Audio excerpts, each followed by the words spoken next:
best podcast, the hottest podcast in the world.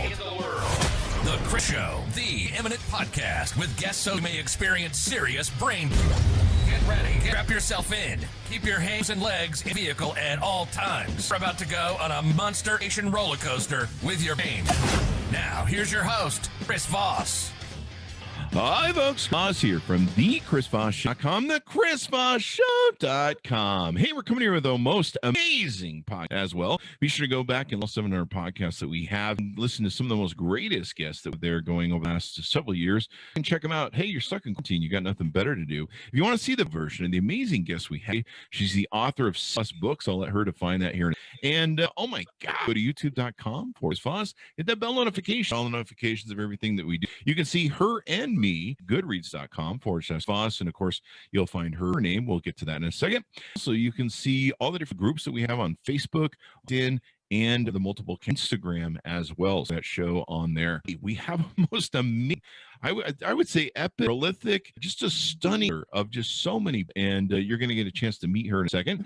Her name is J.A. Jance. Her new book is called Missing and Endangered. J.A. Jance is the top 10 New York Times bestselling author of the Joanna Brady series, the J.P. Beaumont series, 3 interrelated thrillers featuring the Walker family, Edge of Evil, the first in a series featuring Allie Reynolds. She was born in South Dakota and brought up in Bisbee, Arizona. Jance lives with her husband in Seattle, Washington, and Tucson, Arizona. Welcome to the show, J.A. Jance. How are you? Thank you. I'm just fine, and I'm happy to be here. It's an honor to have you on the show. Give us your plugs and your .coms where people can order up your stuff on the interwebs and get to know you better. My website is jajance.com. I have a blog that posts every Friday morning, and it's a window on my life. It's what has surfaced in my life in that particular week. So it's sort of like reading my autobiography in weekly installments. But because so much of my life has to do with writing is my life, a lot of times the blog has to do with writing too. Progress on any given book, when I've stopped dead on any given book, when I'm doing a book tour, as I am right now, a virtual book tour without luggage and airplane travel, but it's a book tour nonetheless. How are you faring with this type of book tours compared to the luggage book tour? The truth is, I really love being on tour. I love having the opportunity to speak in front of a live audience where you can actually see if people are falling asleep or not. And I really enjoy the interaction with my fans. This weekend, I would have been in Tucson for the Tucson Festival of Books. And the blog this week is about one of my co-panelists this week. Years ago, I met Joe Kenda of Homicide Hunter fame. And he and I are doing a panel called Homicide, Fact, and Fiction, which should be fun. But on my blog, there are links to that, so people who are interested can click on the links and attend. I thought this is pretty cool. How many books exactly have you written? And I think we talked pre-show about this. It's really neat. You answer all the emails from your fans and interact with them. Yes, I do. When people write to me, I respond. I don't have a group of trolls out under a bridge sorting out the good emails from the bad emails. And I confess, the cranky emails go to the bottom of the pile and I respond to them last. But readers are important to me. Readers' opinions are important to me. And that's one of the kinds of interactions I get, both from emails, but also from interaction with people in public. Mm-hmm. The amount of books that you've written is just extraordinary and prolific. I'm still trying to write my first one, so I'm way behind you, and no chance of ever catching up. But do you want to tell the story of when you started writing and what motivated you and some of the history of I was born in South Dakota. I grew up in Bisbee, Arizona, and when we moved to Bisbee in the late 40s, it was still a booming copper mining town. And in fact, my blazer is Bisbee Blue. Bisbee Blue is a strain of turquoise. And when the underground miners would find a vein of that, somehow or other, that vein got chipped out and went back up the shafts in people's lunch buckets. That was called high grading. But when I'm doing a Joanna Brady book, those are set in Cochise County, in and around Bisbee. And so for an event like this, of course, I have to wear my Bisbee blue blazer. But I grew up in Bisbee. I wanted to become a writer from the time I met the Wizard of Oz in second grade. My second grade teacher had books over under the window. And if you finished your work early, you could go get one of those books and take it back to your desk. And it was among Mrs. Spangler's books that I encountered Frank Baum's work. And I wasn't so much enchanted by the wizard as I was by the idea that there was a person standing behind the pages. The wizard was behind his curtain, but Frank Baum was the guy behind the pages. He was the guy putting the words on the pages, and that was who I wanted to be and what I wanted to do. There were a few bumps in the road at the University of Arizona in 1964. I wasn't allowed in the creative writing program because, as the professor told me, you're a girl, which actually was true. I was a girl. At age 20, that was very disappointing. But so I got a teaching degree and later a degree in library science. I spent 5 years teaching on the Tohono O'odham west of Tucson. But I still wanted to write. I married a guy who was allowed in the creative writing program that was closed to me. He got a good grade in the creative writing class. He never published anything. But after we married in 1968, he told me, there's only going to be one writer in our family, and I'm it. I wanted to be married. So I put my writing ambitions on hold. And other than writing poetry in the dark of night, I didn't do anything about being a writer for the next dozen years. The thing about my husband is he imitated Faulkner and Hemingway by drinking too much and writing too little. And he died of chronic alcoholism at age 42, a year and a half after I divorced him.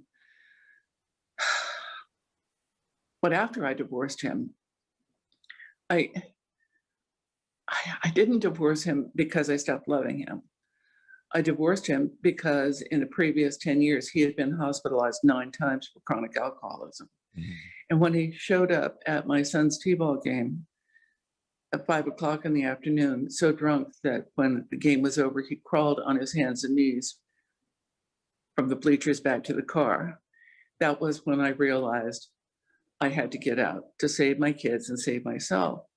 So I got a divorce. I moved to Seattle. I had a job in the insurance industry, and I went to a Dale Carnegie course and told a story about an encounter my first husband and I had in 1970 with a killer, a serial killer.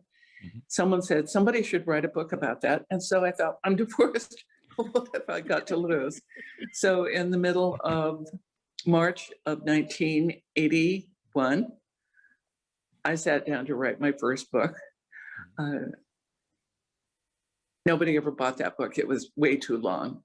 In 1982, I started working on the first Detective Beaumont book, which became my first published novel in 1985. And Beaumont is my literary firstborn. He I met him on a train, actually. I had sent my kids to spring break. I had tried to write this book for months and it wouldn't go anywhere. And the kids were at camp and I thought, I'm going to go to Portland. I'm going to visit somebody in the life insurance business. But I took along a stack of notebooks and a fistful of pens. And as the train pulled out of the King Street station, I thought, what would happen if I wrote this book through the detective's point of view? And I got out a pen and paper and I started writing. She might have been a cute kid once. That was hard to tell now. She was dead. And as soon as I wrote those words, I was in J.P. Beaumont's body. I was walking around the crime scene in his shoes. I was seeing it through his eyes. I was hearing what he heard, what people said to him, what he said to other people. But I was also hearing what was going on in his head. And Beaumont and I have been author and character for almost 40 years now. I was just going to say 40 years. Wow. I could never be Sue Grafton, ever. The idea of sitting down and writing 26 books in a row about the same character, I have a limited attention span. After about 9 Beaumont books, I was tired of him and I threatened to knock him off. And my editor said, why don't you redo that first book that nobody ever bought? That first book was thinly fictionalized true crime. And the killer from that 1970 case in Tucson was still in prison. My husband had been a witness in that case. And I didn't want to write a book that would draw that guy's attention to me. I had a contract to write a book. I had a paycheck to write a book. I had a deadline to write a book, and I didn't have a bad guy. And so that created an exceptionally serious case of writer's block. I was so desperate that when my University of Arizona alumni magazine came that year, I read the whole thing from cover to cover. And at the back, just in front of the obituaries, was this article about the newly reconstituted creative writing program at the U of A. And my husband said, well, you've got all these books out. Why don't you offer to be writer in residence for a semester in the Sun? So I called him up. I sold life insurance for 10 years. I'm not afraid of making a cold call. Got the director on the phone, told him who I was and what I did. Didn't he want me to come be writer in residence? And he said, and this is a direct quote, "Oh, we don't do anything with genre fiction here. We only do literary fiction." It was a miracle. I was healed of writer's block on the spot. And the crazed killer in Hour of the Hunter turned out to be a former professor of creative writing from the University of Arizona. That, a little bit of writerly revenge goes a long way. And that turned out to be my first Walker family book, Hour of the Hunter. By the way, the main character in that book is a woman who's a teacher on the reservation, but she really wants to be a writer. Like me, she had a husband who was allowed in the creative writing program that was closed to her. He's dead at the beginning of the book. So here is an important bit of information. If you happen to have friends who want to become mystery writers, do not make them mad because we have our ways of getting even. Mm-hmm.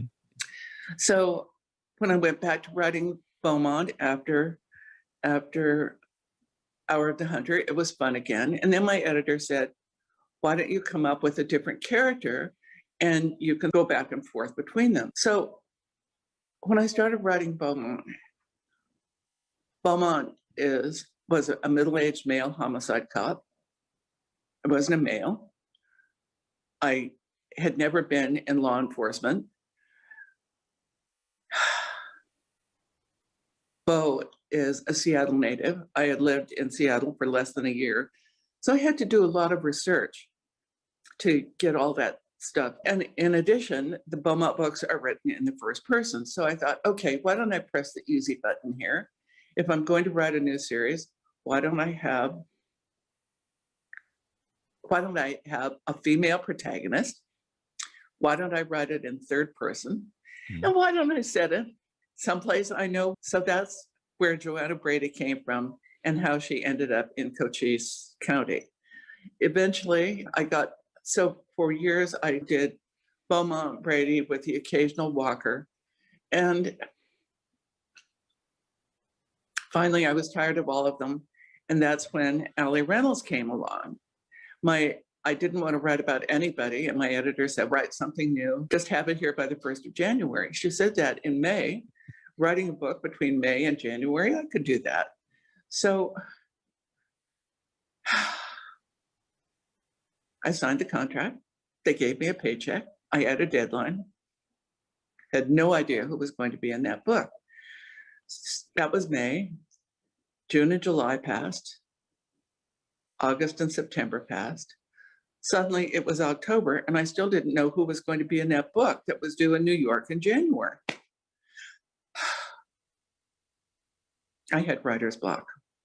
And what I do when I have writer's block is I compulsively watch the news. We were in Tucson, and one day on a Thursday in October, I watched the noon news, and my favorite newscaster, Patty Weiss, was the anchor. Patty went to work in Tucson television news while she was still a student at the University of Arizona. By then, she was in her early 50s. So I watched the noon news. 5 o'clock in the afternoon came.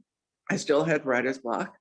I turned on the afternoon news, and Patty Weiss was nowhere to be seen. They didn't say she was on assignment. They didn't say she was on vacation. She had just vanished. Over the weekend, the other news outlets in town let people know that between the noon news and the 5 o'clock news, Patty's new 30-something news director came to her, told her she was too old to be on TV, and escorted her from the building. I already told you, it's a bad idea to make mystery writers mad. Within minutes, I was writing about someone named Allie Reynolds being yanked off her news anchor desk in LA for exactly the same reason.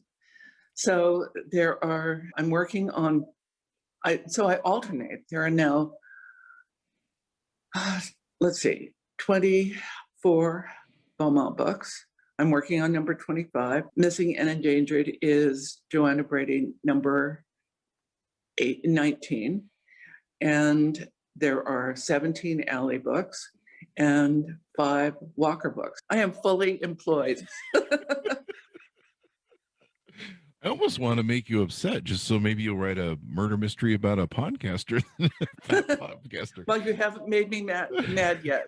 I would never want to. Don't make me mad. I would never want to, but it's tempting because I get a book. So why do I write about the books in series in a row? I don't write more than one book at a time. I'm usually writing one book, editing another, and promoting a third. So there are 3 balls in the air, but I'm not creating more than one story at a time because that would drive me nuts. But so I alternate, and the last published book last year was Credible Threat, and that was Allie Reynolds. And so this year, it's Joanna Brady's turn. And Joanna Brady is the thing in the new book, Missing and Endangered. I have 2 questions for you, if you don't mind me asking, before we get to that, though. I think if I recall in one of the research videos that I watched of yours, you were secretly writing a little bit during your first marriage? I was. My husband was a drunk, and he would be passed out by 6:30, 7 o'clock at night. We were teaching on the reservation. We were living 30 miles from town in either direction, 2 miles off the highway, 7 miles to the nearest neighbor and or telephone. So I wasn't supposed to be writing, but the thing about writers is they write anyway. And so once he was dead to the world in his recliner, I sat at the dining room table and started jotting off little pieces of poetry. At the time I was writing them, I thought I was being true to my art. And I wrote about what I was feeling, what was going on in our lives. And I wrote those poems for a period of almost 2 decades. In 1982, a year and a half after I divorced my husband, he went into DTs, was hospitalized, and eventually died. But when I wrote the poetry, I didn't show it to him. I wrote it and I stuck it in the strongbox, and he never saw it. After he died, I had to go to the strongbox and get out all of the documents you have to present when someone dies, marriage certificates, birth certificates, all of that. And in that strongbox were all those little pieces of poetry. And when I read through them, I realized I wasn't being true to my art. I was using words to deal with the central issues of my life. And those poems were eventually published in a book called After the Fire. It's my autobiography in poetry and prose, but it's the story of the journey of that first marriage. And in reading those poems, you can see the utter loneliness of living in an addictive household. I thought I was the only one.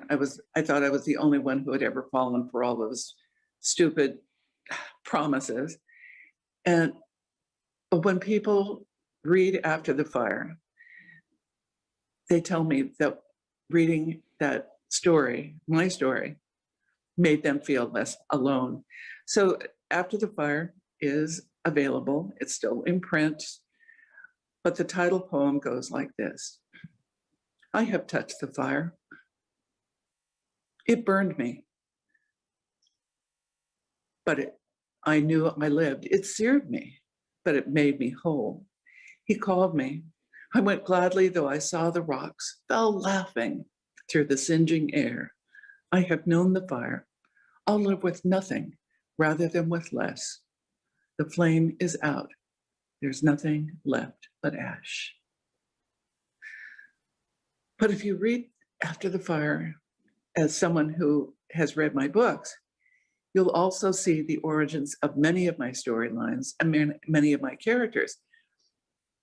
When I started writing about Beaumont, I had him do, when he wasn't working, he did the same thing I had lived with for 18 years. And pretty soon, readers pointed out to me that J.P. Beaumont had a problem and he needed to sober up. And he goes into treatment in book number 8. And so he's been sober for a lot longer than he was drinking.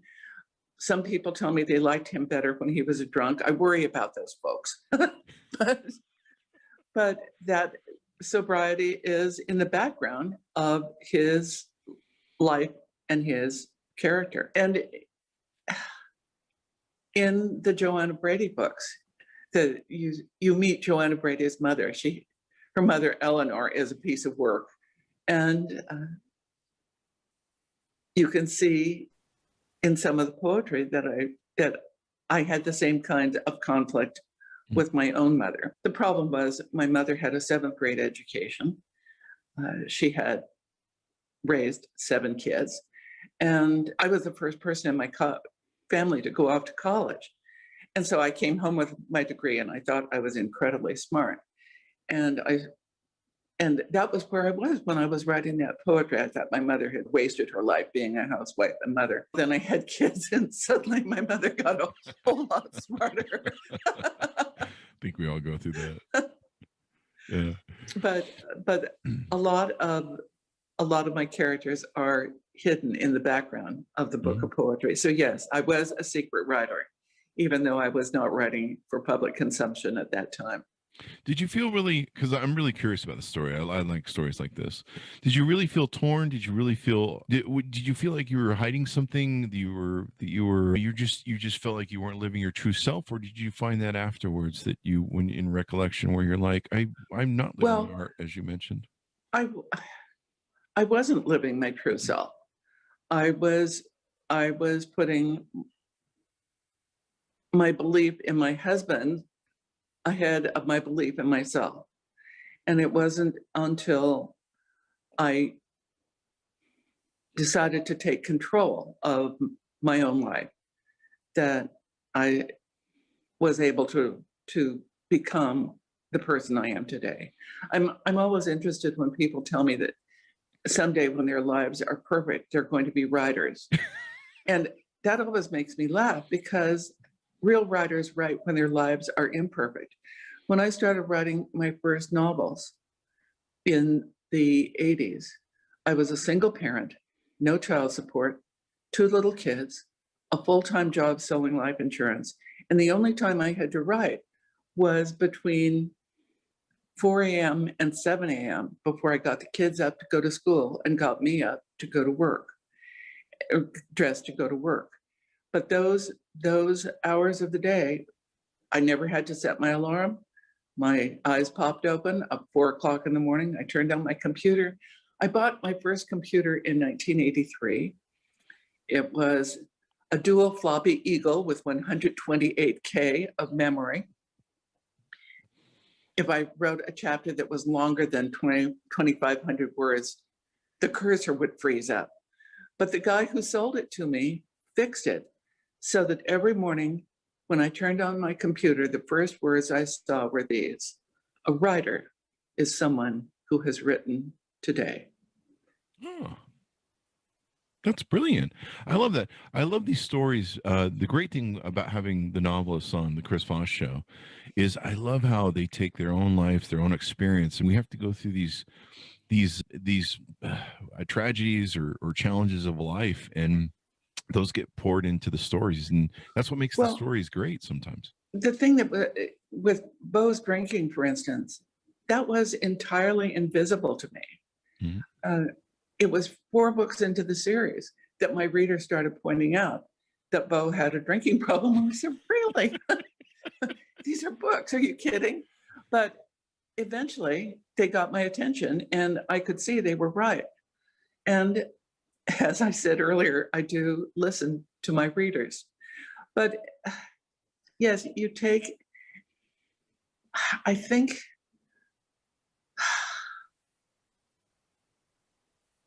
it's like being a pointillist painter. You take these little bits and pieces and you put those in the books. They're not some great overwhelming event necessarily. In Joanna Brady's case, when I started to create Joanna, I knew she lived in Bisbee, Arizona. Her husband was a deputy sheriff. He was running for office. And in the first scene in Desert Heat, the first Joanna Brady book, Joanna is there with her mother and her daughter, Jenny. And they're waiting. It's the evening of Joanna's 10th wedding anniversary, and they're waiting for her husband to come home so they can go out and have dinner. And Joanna's mother, Eleanor, is there to babysit Jenny. So Jenny is this bright little kid, and they've just had a sex education at Greenway School.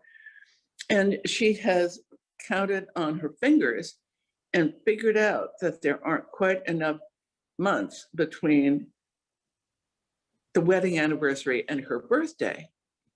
And so she says to her mother, "Mom, was I a preemie?" Of course, she wasn't a preemie. The wedding was what was late.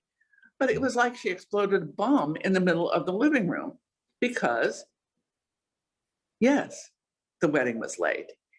And Eleanor Lathrop has been on a tear for the past decade because her 17-year-old daughter got knocked up in high school and had to have a shotgun wedding. Books for me to find out why Eleanor was so upset.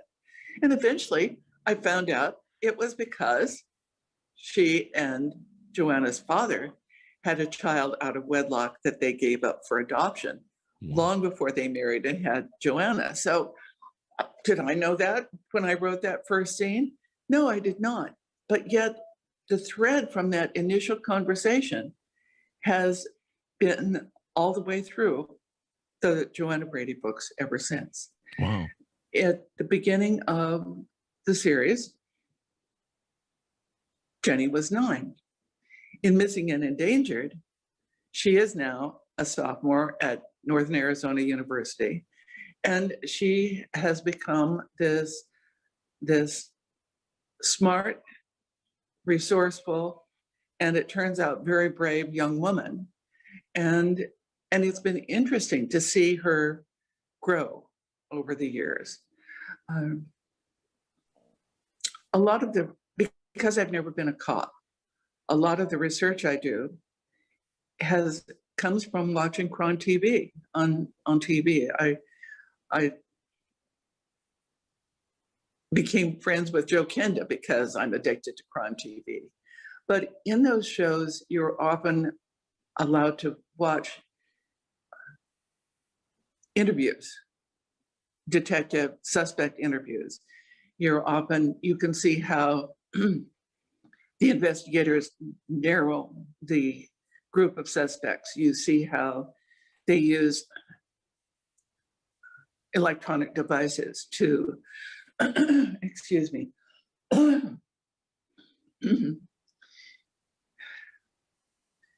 going to start that over. Sure. In those true crime shows, you're often allowed to be in the room when homicide detectives are interviewing suspects. You have the opportunity to see how the investigators narrow the field of suspects. You see how they use electronic devices to sort out where all those people were at the time the homicide occurred. And you also see how things like DNA and AFIS, the automated fingerprint identification system, have changed. When I started writing Beaumont, we were still using fingerprint cards at local homicide or at local cop shops. One of the shows I saw a year ago was Web of Lies. And it was about a 16-year-old girl from Arizona who started this internet relationship with a guy who told her he was 18 years old, and he eventually persuaded her to send him nude selfies, which, when she tried to get away from him, he threatened to post on the internet. And that idea stuck in my head.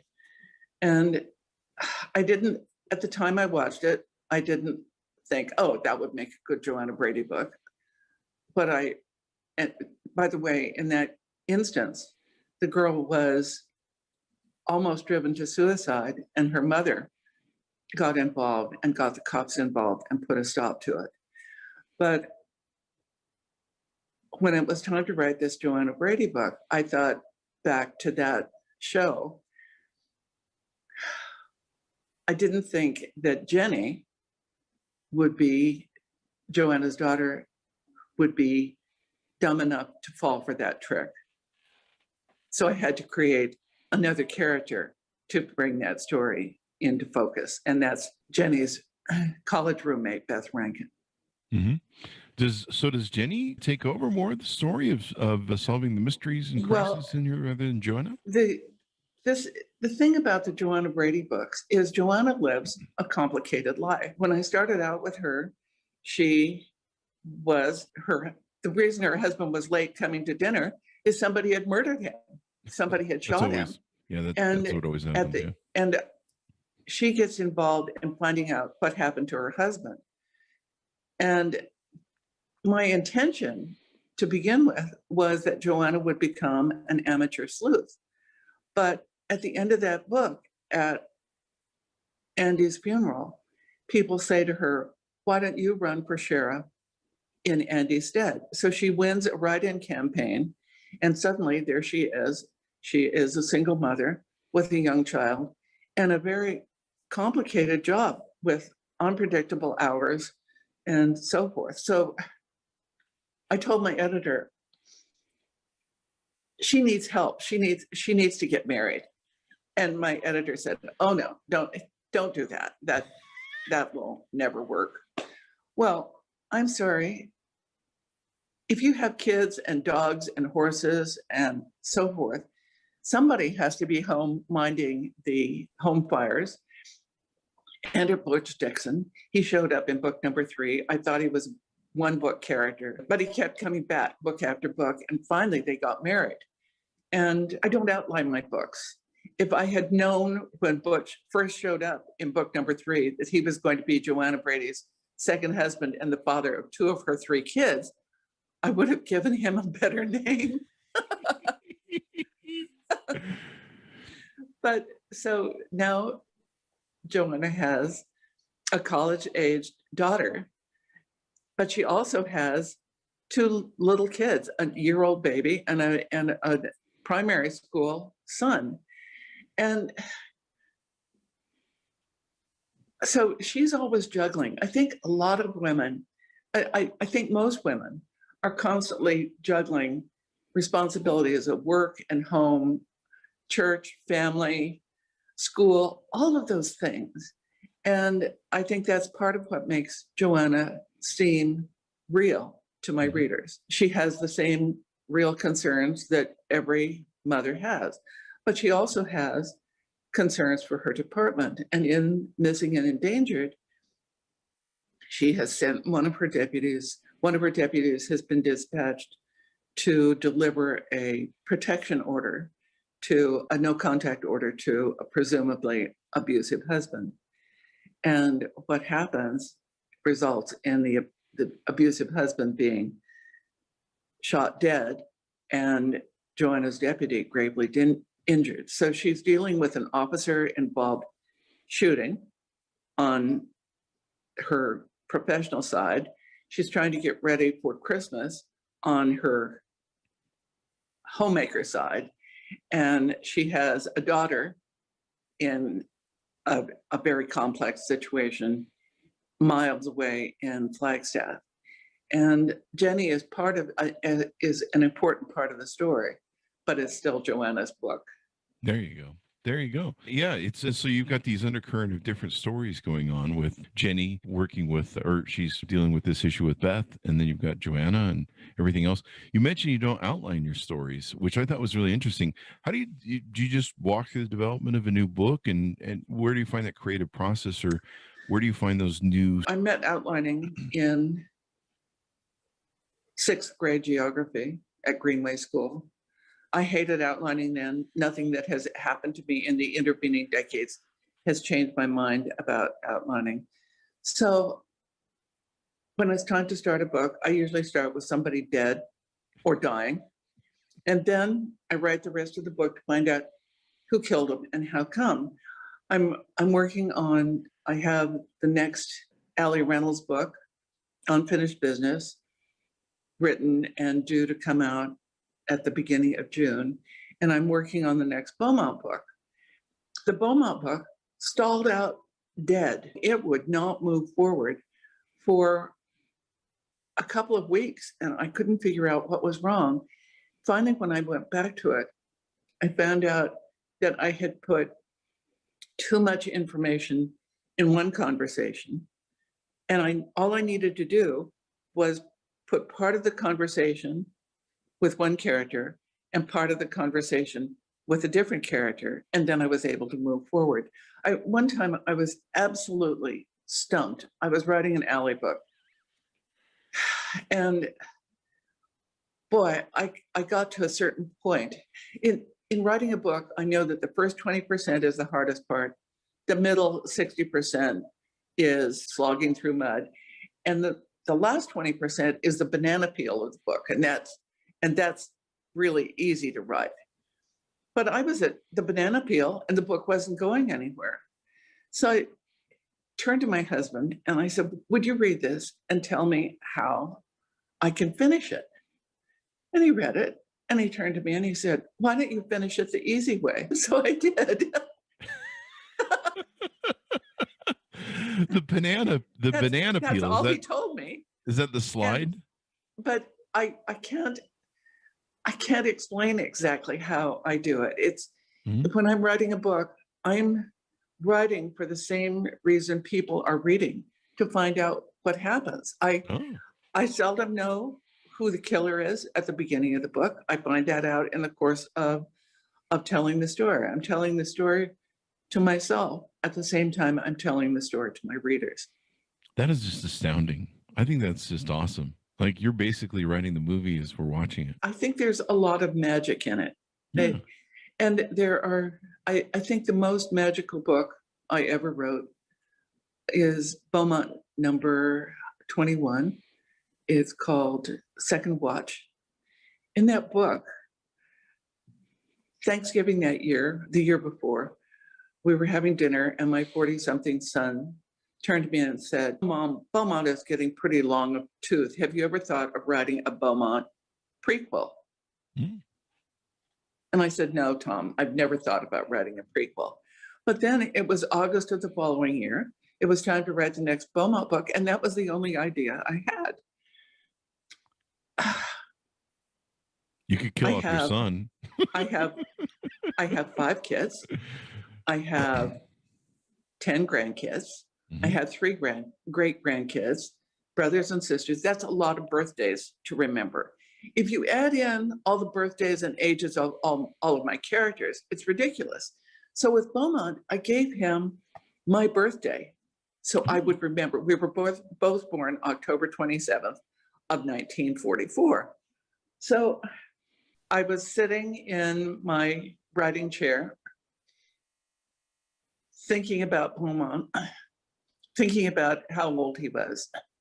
And suddenly I remembered a guy from Bisbee High School. Doug Davis was a year ahead of me. He was smart, he was tall, he was handsome, he was an outstanding athlete.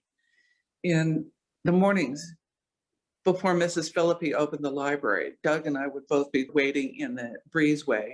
And when she unlocked the doors, we'd go in. Doug would go straight to history, I would go straight to fiction. Doug graduated as the valedictorian of the class of 1961. He went from Bisbee High to West Point to Ranger School to Vietnam, where he died weeks before his 23rd birthday. I didn't attend his funeral because I was working in Nevada that summer and didn't know about his funeral until after it was already over. And I always felt guilty that I had not honored his passing. But in the intervening years, through happenstance, I had been introduced to and become friends with a woman named Bonnie Abney, who was engaged to marry Doug at the time he died. So I was sitting there thinking about how old Doug was and how old Beau was. And I thought, what would happen if I intertwined Doug's real life with Beau's fictional one? So I wrote a book called Second Watch. It starts with Beaumont on his way to the hospital for bilateral knee replacement surgery. And my husband had bilateral knee replacement surgery. And while he was under the influence of medications, he was absolutely hilarious, but he also had really vivid dreams. So when Beau is in his hospital room, he's lying there and he looks out and he sees this guy wearing Vietnam era fatigues, standing looking out the window at the Space Needle. Now, he should have known immediately it was bogus, since the Space Needle is on the other side of that hospital, and it would have been impossible to see it. But the guy turns away and comes walking across the room to Beau's bed. And as he comes toward him, Beau realizes that this was Lenny D, Doug, his commanding officer in Vietnam. And Doug walks up to his bed and he looks at Beau and he says, "You got old." And of course, Doug never did get old. And that's the background to the story. There are 2 long unsolved homicides that Beau solves in the course of that book. But the important thing is he realizes that when he came back from Vietnam, he was alive, Doug was not. And he never sought Bonnie out, never told her how much he he appreciated Doug and never expressed his condolences. So I wrote that book, and writing it was like magic. It was divine inspiration, I think. And when I finished it, I couldn't quite let go of it. So I wrote the essay that's at the end of that book called The Story Behind Second Watch. And that caused someone who had been in Vietnam with Doug, someone who had been at West Point with Doug, to go down to his basement and find a photo he took of Doug Davis in Vietnam the day before he died. And he sent that picture to Bonnie and me. She had never seen it. And Michael Reagan of the Fallen Heroes Project did a pencil drawing of that, a pencil portrait of Doug for Bonnie. On the 50th anniversary of Doug's passing, Bonnie went to Bisbee. She spent most of the day at Doug's graveside in Evergreen Cemetery. And what she found was that people who had read the book had found their way to Bisbee, found their way to the cemetery, found their way to Doug's grave, and had left behind tokens of their esteem. Wow, that's an astounding story. I don't have to feel guilty for not attending Doug's funeral, Wow. because I have memorialized him in a way that attending the funeral could not possibly have equaled. That's an astounding homage. That is amazing. But life has an interesting way of making these roundabouts where everything comes back, doesn't it? Yes, a couple of years ago, in advance of the Tucson Festival of Books, the local TV station sent a camera crew to our house in Tucson. And the cameraman turned out to be the grandson, Mrs. Spangler, my second grade teacher.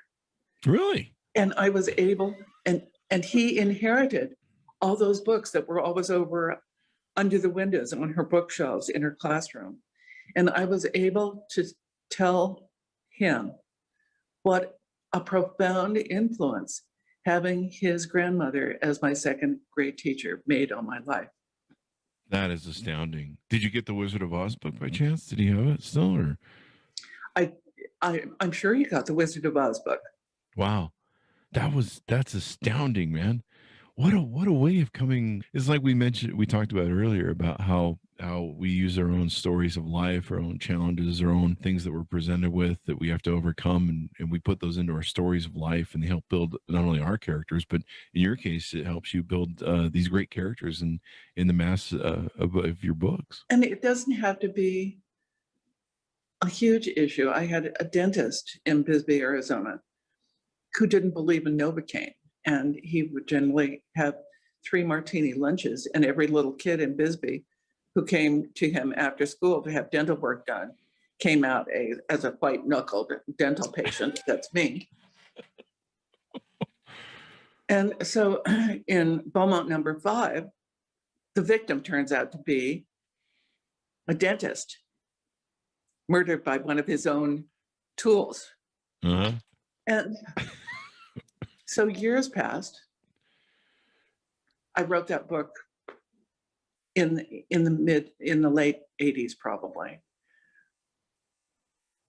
I went to my 50th high school reunion, and everybody else was still talking about that dentist. But I had recovered because I fixed him in fiction. It sounds like a lot of the revenge writing that you do is a way of, catharsisizing or expelling those demons and those angers. I think it's true for me in fiction, and I think it's true for someone like Joe Kenda. I think for him,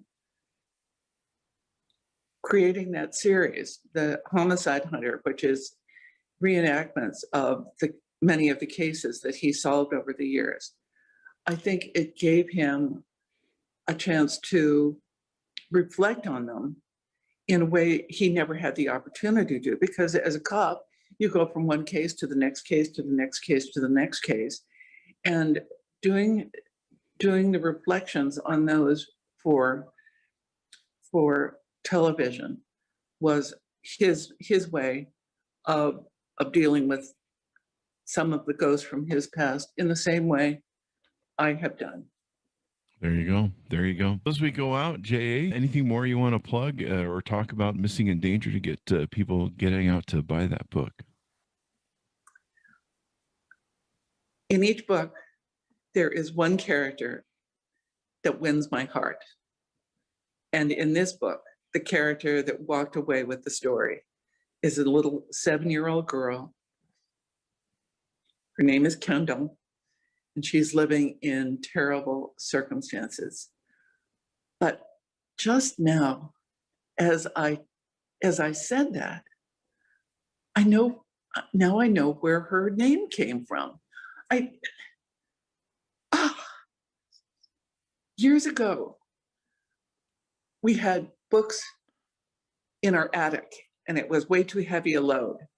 And my husband said, we've got to get rid of some of those books, or the ceiling is going to collapse. At that point, FedEx would take books and ship them to people serving in the Middle East. This was during Desert Storm. And so we hauled out 30 boxes of books. I autographed them, and they shipped off. Years later, or sometime later, I heard from a guy named Cesar. I can't remember Cesar's last name right now. Flores. Just a minute. What? Flores. So that was my fact checker from the other room.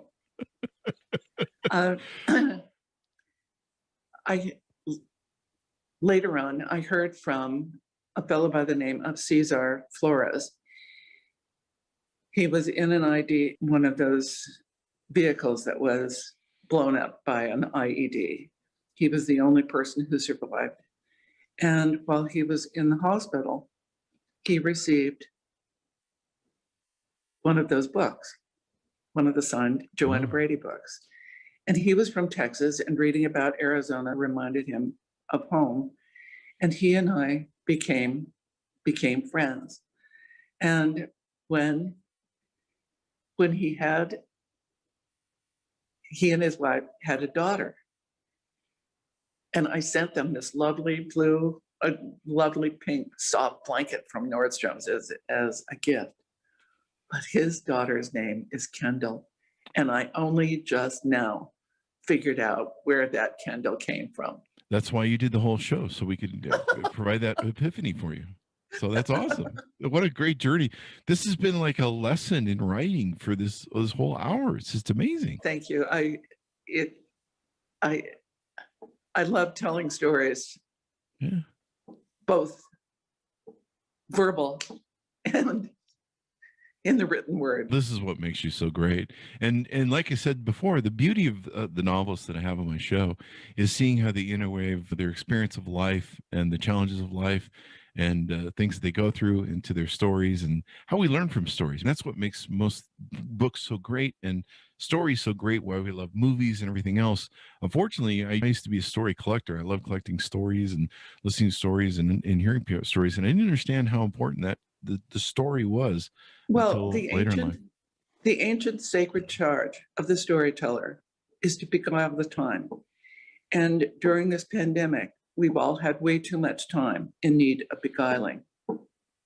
But I want to let new readers know, don't be put off by the idea that, oh, this is book number 19. If I start reading this, I won't have any idea who these people are.